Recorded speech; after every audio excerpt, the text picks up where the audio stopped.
Hello everyone, welcome to or welcome back to my channel. If you are new here, please feel free to subscribe, leave a like down below, comment if you want to. Today's video is going to be a book haul kind of video. I've bought quite a few, a decent amount of books in the past couple of weeks. Now this ranges from like end of May to end of June, maybe not even that really. That I didn't buy these all in one go. I kind of paced myself. I did buy a few when I went to Manchester with my friend Eve, and yeah, I did originally plan to film that, but that didn't happen. But I am going again soon, and yeah, going again soon on my own, and that will be fun, and I will try and film that. I'm going to do a little book haul of all the books I've gotten recently and just read you the blurb, kind of explain why I thought why I wanted to buy why I bought these books. I think the first book I got, which I bought, was this, was On Earth We Are Briefly Gorgeous by Ocean Wong. And the blurb reads, "This is a letter from a son to a mother who cannot read. Written when the speaker, little dog, is in his late 20s. The letter unearths a family history that began before he was born. It tells of Vietnam, of the lasting impact of the war, and of his family's struggle to forge a new future. And it serves as a doorway into parts of little dog's life his mother has never known. Episodes of bewilderment, fear, and passion, all while moving closer to an unforgettable revelation." So I'm going to be completely honest. I mainly got this because the cover, absolutely beautiful, and the title is like On Earth We Are Briefly Gorgeous. Like, you can't tell me that's an absolutely beautiful title. The next book I got was Heartbreak Boys by, who is this by? By Simon James Green.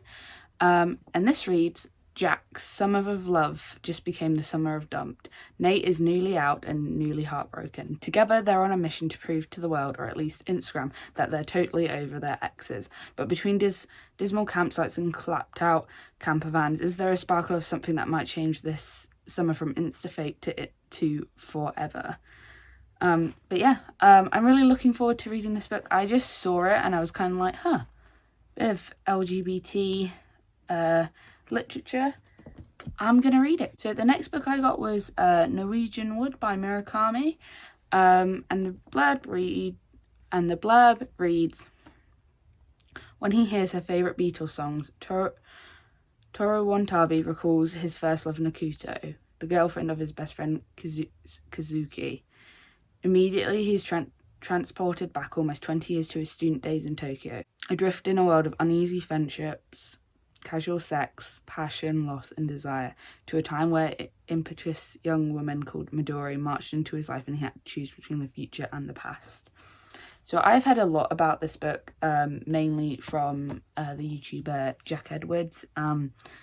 He read this when he did reading books recommended by Harry Styles, and he gave this a pretty good rating, and so I wanted to read this for that reason.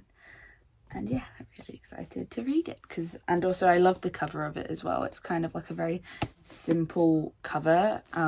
It's like, is it minimalist? It's quite a minimalist culture. The next book is an absolute classic, and it is Never Let Me Go by Kazuo Ishiguro. I am trying to pronounce the names of the authors as best as I can. If I'm pronouncing them wrong, please correct me in the comments.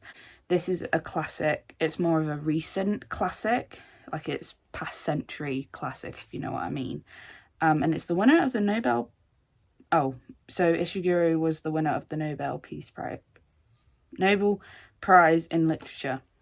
And the blurb reads, "In one of the most acclaimed novels of recent years, Kazuo Ishiguro imagines the lives of a group of students growing up in a darkly skewed version of contemporary England.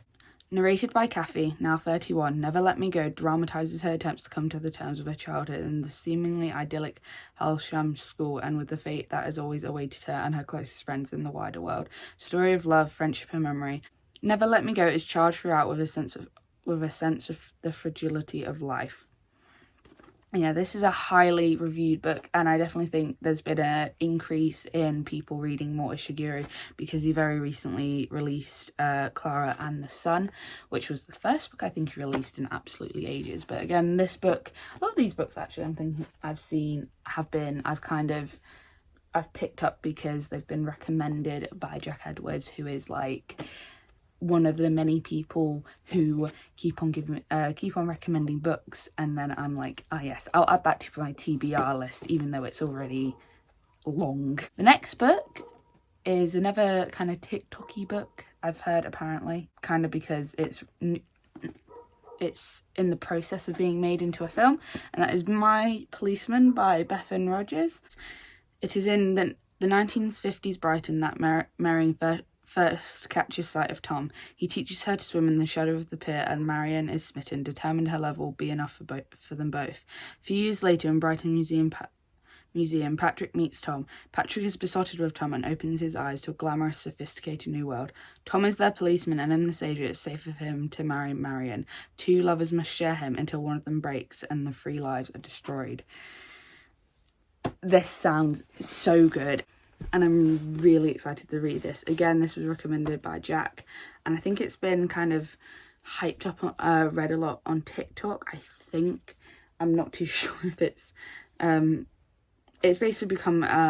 basically really become really popular in the past year or so, which is why I think it's now saying it's soon to be a motion picture film, and I think it's got like meant to have Harry Styles in. The next book is 5 Feet Apart by Rachel Lippincott with Mickey Daltrey and Tobias. Is that an I or an L? No, it's an L. Iconis. There. Can you love someone you can never touch? Stella Grant likes to be in control, even though her totally out of control's lungs have sent her in and out of the hospital most of her life. What Stella needs to control most is her distance from anyone or anything that might pass along an infection and jeopardise the possibility of a lung transport. 6 feet apart. No exceptions. The only thing Will Newman wants to be in control of is getting out of this hospital. In 1 week, he'll turn 18 and then he'll be able to unplug himself from all these machines and actually go see the world. Will's exactly what Stella needs to stay away from. But now 6 feet doesn't feel like safety. It feels like punishment. What if they could steal back just a little bit of the space their broken lungs have stolen from them? Would 5 feet apart really be so dangerous if it stops their hearts from breaking too? So this is a very... this was made into a film a few years ago, and it starred Cole Sprouse in it, and I haven't watched the film, but I saw this just before I went to Manchester in our local Waterstones, and I was like, I love this cover. If I see it in Manchester, I will grab it, and I saw it in Manchester and I got it. So this is a TikTok book. I'm pretty sure this is one that's been going around on TikTok, on BookTok, for like a little while, and that is They Both Die at the End by Adam Silvera. On September 5th, a little after midnight, Deathcast calls Mateo Torres and Rufus Emetrio to give them some bad news. They're going to die today. Mateo and Rufus are total strangers, but for different reasons they're both looking to make a new friend on their end day. The good news is there's an app for that. It's called The Last Friend, and through it, Rufus and Mateo are about to meet up for one last great adventure to live a lifetime in a single day. Now, I actually first heard about this book from Ava Jules, and I'm pretty sure that was before it started going around on TikTok. Second to last book I've got in this haul is The Songs of Achilles by Madeline Miller. Now, Greece is in the age of heroes. Awkward young Prince Patroclus has been exiled to the court of King Peleus. Despite their differences, Peleus' golden boy Achilles befriends the shamed prince. As they grow into young men, their bond blossoms into something deeper, despite the displeasures of Achilles' mother, the sea goddess Thetis. But when the word comes that Helen of Sparta has been kidnapped, Achilles must go to war in a distant Troy and fulfill his destiny. Torn between love and fear for his friend, Patroclus goes with him. So, this, again, I had heard about this book firstly from Jack Edwards, but I'd also heard a little bit about it that had been going around on Book Talk. The final book links quite nicely into the whole Greek mythology thing, and that is Percy Jackson and the Lightning Thief by Rick Riordan. Look, I didn't want to be a half-blood. I never asked to be the son of a Greek god. I was just a normal kid going to school, playing basketball, skateboarding, the usual, till I accidentally vaporised my maths teacher. Now I spend my time battling monsters and generally trying to stay alive. This is the one where Zeus, god of the sky, thinks I've stolen his lightning bolt, and making Zeus angry is a very bad idea. That's all the books I got. I hope you guys all enjoyed it. If you did, please leave a like down below, comment and subscribe if you want to. Very big apologies for kind of disappearing for like 2 months. Hopefully I'll see you guys soon. That's all from me for now. See you guys in the next one. Bye.